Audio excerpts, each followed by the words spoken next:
You've heard just do your Kegels, but what if that's not what your body actually needs? What if the real issue is tension? How would you even know the difference? In this episode, Dr. Sara Reardon is back to help us decode the confusing world of pelvic floor health without the shame or guesswork. Welcome to Mom's Guide to Finding Herself, where we share stories of side hustles and surviving while parenting young children. I'm your host, Chrissy Bold. Let's make motherhood less lonely and help you find joy in being you again. If you've ever paused mid-sneeze so you wouldn't pee yourself, or felt pain during sex but didn't know who to tell, or maybe you've just been told to just do your Kegels and hope for the best, well, you're not alone. Pelvic floor issues are incredibly common, but we are rarely taught how this part of our body works or why it matters so much to our everyday health. And that lack of knowledge, it keeps way too many women stuck in silence, shame, or solutions that don't actually work. Well, you are in luck because in today's episode, Dr. Sara Reardon is back and she is on a mission to change that. In the last episode, she came on the podcast to share her journey to motherhood, and today she's here to impact and change ours. She's a board-certified pelvic floor physical therapist, founder of the V-Hive, an online pelvic floor workout platform for pregnancy, postpartum, and beyond, and she's a mom of two. You might know her online as the Vagina Whisperer, and her first book, Floored, A Woman's Guide to Pelvic Floor Health at Every Age and Stage, is coming out on June 10th. If you've ever felt like your body is betraying you or just want to finally understand what is going on down there, this episode will help you feel more empowered, informed, and way less alone. Sara, I am so excited to have you back here again today. We heard all about your motherhood journey last time, and now today we're going to hear about the work that you have done on the pelvic floor. I'm so excited to be back. Thanks for having me, Chrissy. Let's start with just the basic, with what is a pelvic floor? So the pelvic floor is a group of muscles that sit at the bottom of your pelvis. So we can all imagine those pelvic bones we see on skeleton jammies that our little kids wear, and there's an opening at the bottom. Yep. In real life, kind of in our bodies, that opening is, has a floor, which is made of muscles and tissues and nerves. And it's like a trampoline that sits down there, and it supports our bladder, which holds urine, our bowels, which hold stool, our uterus, which holds a growing baby during pregnancy. Yeah. And you also have 3 openings in those muscles. One where urine exits, one for the anal opening where poop exits, and then the vaginal opening for vaginal intercourse, vaginal birth, and menstruation. So the pelvic floor is working for us all throughout the day with support and peeing and pooping and holding in the contents of our bladder and bowels and with posture, but yet we don't often talk about it until there's a problem. And so I really love kind of proactively educating people, which is, I wrote my book Floored, kind of giving women a guide to their pelvic floor health so they can really proactively take care of it and or deal with an issue that they're already experiencing. Right? I don't think we realize at all every day how much our pelvic floor is impacting everything we do. I mean, just straight down to breathing. Yeah. So what are some unexpected ways that your pelvic floor health impacts your overall health? I think it's the most important part of our body because it really is connected to everything from, as we mentioned, like going to the bathroom, which we do multiple times a day, having sex, which, in order to sometimes get pregnant, it's something that we really want to be able to do, or have joy or orgasms or pleasure. It helps support our core, so it's connected to your abdominal wall and back muscles. Many people who have low back pain actually have pelvic floor issues, and they don't realize the pelvic floor is not contracting or strong, or there's weakness or tension in it. And I think some of the more surprising things are when people have issues, not, the most common ones we would see are urinary leakage or painful sex or pelvic organ prolapse, but things like pooping problems, like if you have constipation or hemorrhoids or anal fissures, that's related to your pelvic floor. Sexual dysfunction, it could be pain with orgasms, painful sex, the inability to orgasm or leakage during orgasms. And then even things like we mentioned, low back pain or hip pain or weak core muscles, those are all connected to your pelvic floor. It's so fascinating. I went to pelvic floor physical therapy after both babies. And now that I know and I can visualize what's going on, everything about my life has changed. Sometimes I'll stop and I'll think about how I'm singing a song and what muscles are either pushing in or pushing out. And Yeah. and you don't see how it's all tied together. So what are some of the ways that we can assess ourselves for if we're having an issue? Because we might not really know. Right, and I think a lot of women don't realize that some of the things they're experiencing could be related to their pelvic floor. So, I mean, I'll see a patient who's like, I'm like, "Tell me about your menstrual health," and she's like, "Oh, well, I use this, and I only use pads because tampons are too painful to insert." I'm like, "Okay, well, that's a pelvic floor issue, like, your muscles are Yeah. too tense."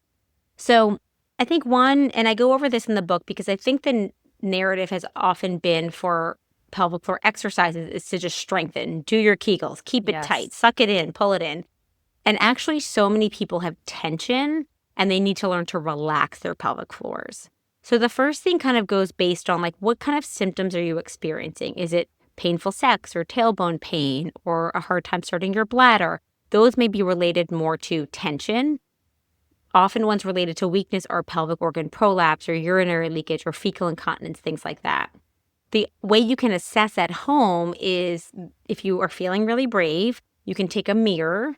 And I tell people, like, look at your vulva and your vaginal opening. Other people have seen this part of your body more than you have, doctors, partners, Hmm. and do a contraction and see what the muscle does. Push and bear down like you're pooping or giving birth, see what the muscle does. Like, start connecting mind to body as to how the muscle functions. Okay. And then you can also do an internal exam using your finger and then squeeze and relax and push out. Um, having that finger in your vagina and you can feel the muscles. And then you can also assess how you're contracting or relaxing. That's such an easy way to go and see if you're too tight or too or not tightening enough to try to figure out which area you can go. But tell me, what do you mean by relax? I think it's Because like we are telling ourselves that all the time, but we don't know how. right. And this isn't a muscle that we can see, so we don't Right. even know what it's doing. But the first way that you can really kind of relax your pelvic floor muscles is actually by breathing. Mhm. So your diaphragm sits just underneath your rib cage, and at the bottom of the pelvic cavity is your pelvic floor muscle. So your diaphragm's at the top, your pelvic floor is at the bottom. So it's almost like a Coke can. Mhm. When you inhale and take a breath in, the diaphragm presses down and kind of flattens, and then the pelvic floor relaxes. So the diaphragm comes down, the pelvic floor comes down. That's relaxing the pelvic floor. So just taking big, deep rib opening breaths, we call it diaphragmatic breathing, can help you relax the pelvic floor. The other thing is I tell people to kind of even do a contraction or what you'd call a Kegel, like you're trying to stop your urine Okay. stream. That's a squeeze, but then let it go. Can you feel that Okay. relaxation afterwards, or does it feel like it's still kind of hanging on? And then other ways you can do it are also by stretching. So anything that puts you in a squatting position, like a deep squat or a child's pose or Mhm. happy baby pose, and staying in that pose for 5 or 6 deep breaths kind of relaxes and opens up your pelvic floor naturally. So, if you do have a tense pelvic floor, which many people do, you're going to have a hard time relaxing, but implementing some of these things will kind of help you reset it, and that will become the new normal for you. That's really great because all of those you can fit into your daily life, and the Right. breathing we need to do anyway. It will Right. help us in so many different ways. Now, as a moms will know, there's a lot of things that feel like they're normal because they're very common. Like today I was walking and needed to pause to sneeze, just to give myself a little more support. Now, what's normal versus what are things that we should be really checking in on? So you're not alone there. I mean, I have to pause when I sneeze and kind of contract my pelvic floor to prevent Yep. leakage. But Okay, great. yes, yeah, even the vagina whisperer has to pre-contract. So, but no amount of leakage is normal. I think Sure. we often think like, oh, a little leak with a cough or sneeze is okay. One, these issues will progressively worse. You'll Mm, start leaking much more frequently when you're aging and you have less estrogen or you're perimenopausal. You won't have your hormones to help support you as much, and the incontinence will get more significant and severe. And then this is why 1 out of 2 women, so 50% of women over the age of 65 leak urine. And it's one of wow. the number one reasons for admission to a nursing home later in life. Yeah. So I say this because it's costly to buy these products. It often prevents us from doing the things we like to do, like socializing or exercising or going for walks or traveling, or being intimate with our partners. And it's giving you information that your pelvic floor can't support against whatever that force is, whether it's Yeah. a run, a jump, a cough, a sneeze, a laugh. And so you need to start working on it. It's never too late, but the sooner you start doing it, the better. So what do I do?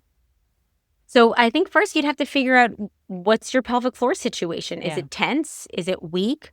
I would first start pre-contracting before a cough or a sneeze. So I call this the knack, where you contract your pelvic floor, like hold it in when you cough or sneeze. So train those muscles to turn on before that kind of incident. If you can catch it every time, great.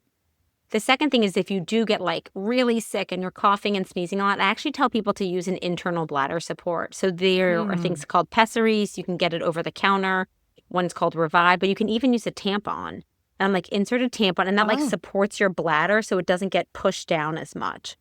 And then lastly, if you do have weakness, I would start strengthening because these muscles support your bladder. And when they get weak or they get fatigued, they are not able to support that. And that's how you end up getting the leakage of urine. So start strengthening, use the muscles when you need it before a cough or sneeze, and use internal support if it's like a more chronic issue while you're still working on training the muscles. It's so fascinating that you said if it's a weakening issue, because you think leakage. Everything you said before about being too tense makes sense, like the constipation, the pain. But to hear you say that that could also be causing your leakage is fascinating. Yes. Because if you have really tight, tense muscles, they can't contract well or relax well. Right. So it's like you've got these muscles that are kind of stuck in this state and they're like, and they can't close and contract. So oftentimes with women, we have to, or patients, I have to teach them to relax their muscles with stretching, breathing, even internal massage and external massage, and get their muscles more relaxed and then retrain and strengthen them if there's a weakness issue. So it's kind of like if you were to walk around like holding your elbow bent all day and your bicep gets really tight. Like it's hard to let that go, but you're trying to lift something and you're like, I can't because my bicep's so tight. So you have to learn to relax that muscle first and then you can strengthen it. Right. That's so fascinating. Now, you posted on Instagram not too long ago, because you just mentioned being sick, that one of the things that we're not doing ourselves any favors by is by blowing our nose while on the toilet. What are some common things that we're doing to sabotage our public health? Oh my gosh. So first of all, peeing is probably the biggest culprit. When you pee, I really encourage you to sit down instead of hovering over the toilet. Now, I know some toilets are really yucky and you're like, absolutely not, Sarah. I will not sit. But if you can, clean the toilet, line it with toilet paper because sitting helps your muscles relax. It helps your pelvic floor relax so your bladder empties better. The other thing is don't push when you pee. I think as moms, we're always trying to be really efficient and, get out of there as quickly as possible. Or you've got a kid sticking their fingers under the door or sitting on our lap even. So I'm like, just sit and breathe because your muscles need to relax and your bladder pushes the urine out. Your bladder's a muscle and it pushes the urine out for you. So you don't need to push. When you push to pee, it weakens your pelvic floor over time. So sit, just lean forward and breathe, take some deep breaths and your muscles will relax. And then if you don't feel like you empty all the way, like shake your hips or you can stand up and sit down again and see if a little more comes out. And then lastly, it's go to the bathroom when you have the urge to go. So you don't want to go too frequently and go all the time, like, every time you leave the house or every time you arrive somewhere, because you're training your bladder to be small and have to go more frequently. But also don't delay the urge so much. Then you over tighten your muscles and it makes it hard to start. So every 2 to 4 hours is kind of the normal range to pee. And then obviously when you are peeing, don't blow your nose, just sit and chill. And don't try to unload the dryer while you're doing it. Is that what you're telling me? You can scroll on your phone. That's fine. Okay. That's where I'll do my multitasking then, I guess. I want to talk lastly about, this is an important one, and I'm sure that it's something that you come across all the time, is the shame that we feel when we have pelvic floor issues, whether it's tension or weakening. It's tough. So can you talk about that? I think that this is probably like the emotional pull of this is probably one of the biggest reasons I ended up starting my social media account and writing this book where I share so many patients' stories and they had been dealing with pelvic floor issues for so long. And some of them, when they finally worked up the courage to talk to a medical provider, they felt like they were dismissed. They felt ignored. They waited for years to get treatment. I think a lot of this really goes back to when we are young women, we are not educated about this part of our body. We maybe get a little bit of period education, maybe. We maybe get a little bit of sex ed, depending on where you live in the country or, where you go to school. But we're not taught about our pelvic floors. And so the vagina becomes like something just for sex or something that feels dirty, or we hide our periods. We slip tampons up our shirt sleeves. And I think we've always been kind of taught indirectly to cover this up, to not talk about it, to feel ashamed about it, that it's almost dirty in some ways. And I think that prevents us from having really open conversations. I think that medical providers aren't proactive enough about asking about them. Like, the research is very clear. If a medical provider does not ask about leakage or sexual pain or anything like that, then we're not going to offer it up. And we don't even know what doctor to talk to sometimes. So I think that my goal of all of this is to really help normalize pelvic floor conversation so that we can talk about these things and then get solutions. But if we are normalizing the problems, which I think has been the case for so long, of like it just an aisle of light incontinence liners, or surgery is the only option, or just kind of hiding it and dealing with it, then I think that we're really just not getting the help that we deserve, and we need to normalize the conversations instead of normalizing the problems. That's so interesting because you're right. You talk to your doctors, and depending on the doctor you have, this may be a foreign concept to them. I know that one of my OBs, after I had my first baby, he didn't even know what pelvic floor physical therapy was. He was like, "Oh, sure, you could get physical therapy if you really think you need to." And I was like, "Dude, no, like, that's not what I'm talking about." My friend on Instagram who does Tell them. I'm like, show them my account. I don't care. Like, but Exactly. they don't know what they don't know. There've been generations of physicians who weren't trained on this in their residencies. And, I think a lot of it is people like yourself going to a doctor and asking for it, which takes so much courage, that helps a light bulb go off in their head and say, oh, I didn't even know that this was a thing. And then the ripples of them kind of learning and referring other patients goes a long way. But there's a statistic that at 6 weeks post birth, for vaginal births, your pelvic floor has 50%, less than 50% of the strength it did pre-pregnancy. Whoa. And at 6 weeks postpartum is when we're sent back to the gym or to having sex, or we probably are already back at work. So I'm like, you're literally giving women the thumbs up to return to their quote unquote normal activities, and yet their pelvic floor is functioning at 50%. Like, you should absolutely have rehab after giving birth, regardless of which method you birth, because both C-section and vaginal birth moms have pelvic floor changes. So we're just doing women a real disservice. And I think it affects how women birth, how many kids they want to have, how they exercise, how they work.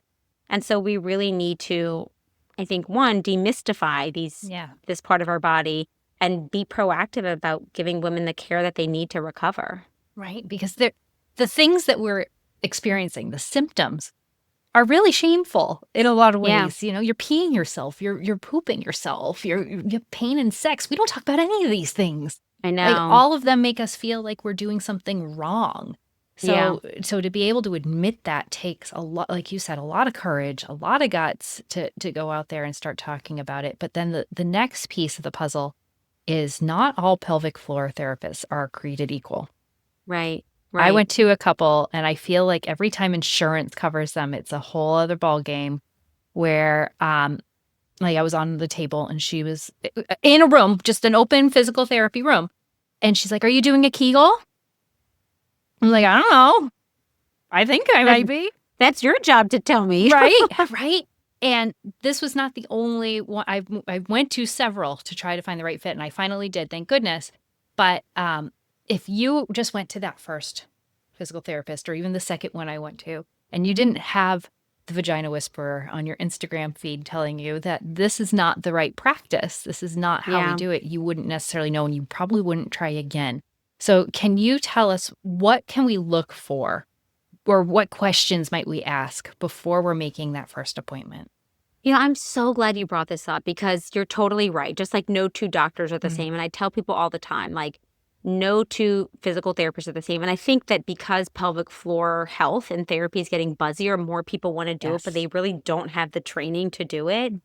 So I think the first thing is when you call them, I would ask them, I would look at their website, I would read their reviews, and then I would call the clinic and ask them, like, hey, I'm a pregnant woman. I want to see if you offer childbirth preparation, or I'm a postpartum mom.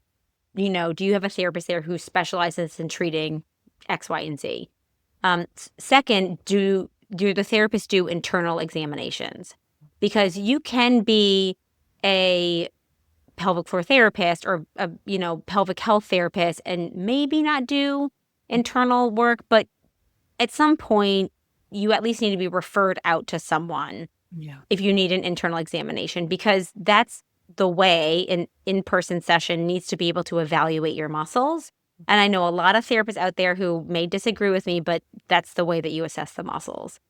And the last thing is that they should be giving you things to work on at home. Mhm. You should not be on a machine the entire time. You should not be in an open gym the entire time. It's a mix of massage and manual therapy, exercise, and then teaching you education for home, so that because it's the other 23 hours of the day and 6 days a week that you're not in the clinic, that you need to be following through on some of the things. And then lastly, like, they need to listen. I think therapists need to listen more than talk, which I've shadowed many and talked to many who I'm like, okay, our patients are telling us what's wrong with them. We need to listen.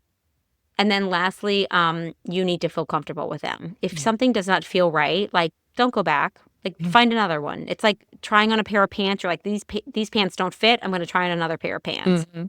Just like marriage therapists or counselors. I'm like, if I've seen many, and I'm like, this just isn't the right fit. And so you have to kind of keep looking, unfortunately. And there's the other good news is, Chrissy, is there's options now. You can do Yeah. online programs. You can do Yeah. virtual telehealth just to get education.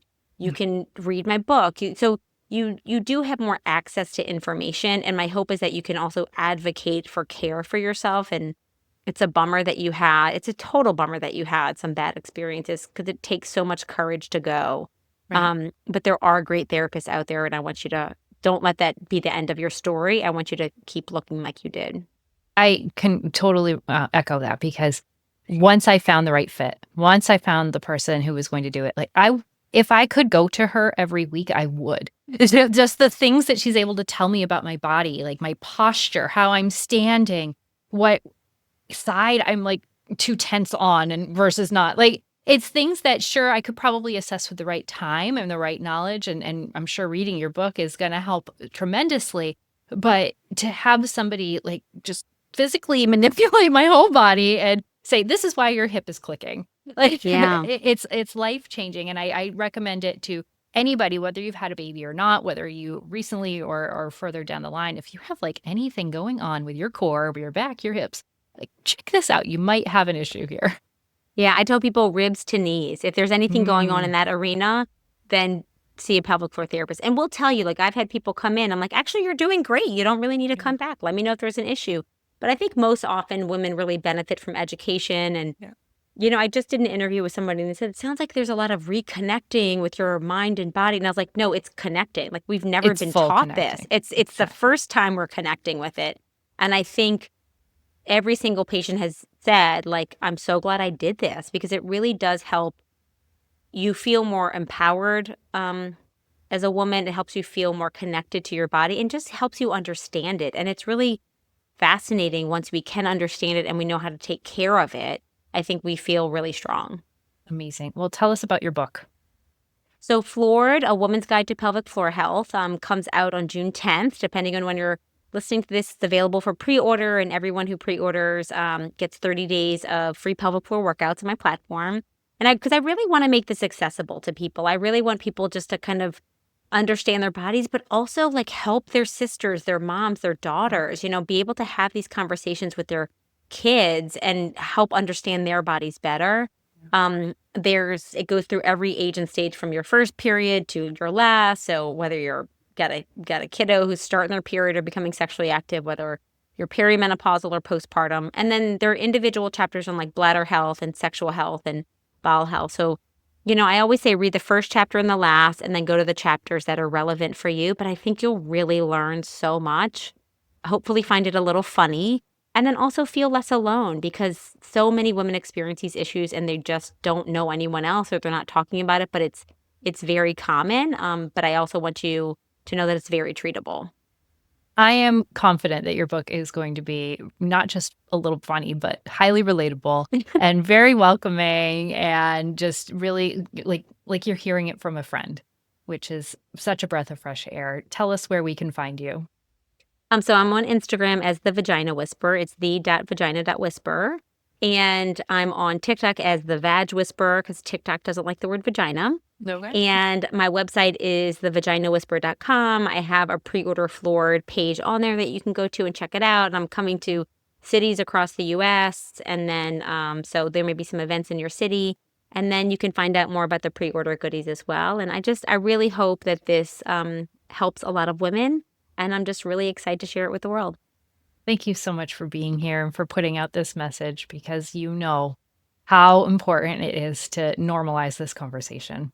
Thanks for having me. If you've ever laid in bed at night replaying everything you should have done differently as a mom, you'll want to stick around because the next episode is all about mom guilt, why it shows up, how it sneaks into everything from snacks to screen time, and what you can do, starting with just 5 minutes a day, to finally let go of the shame and start giving yourself the same compassion that you give to everyone else. Let's talk about how weirdly hard it is to make friends as a mom. You want real connection, not just surface level chats at the playground, but the thought of putting yourself out there is exhausting.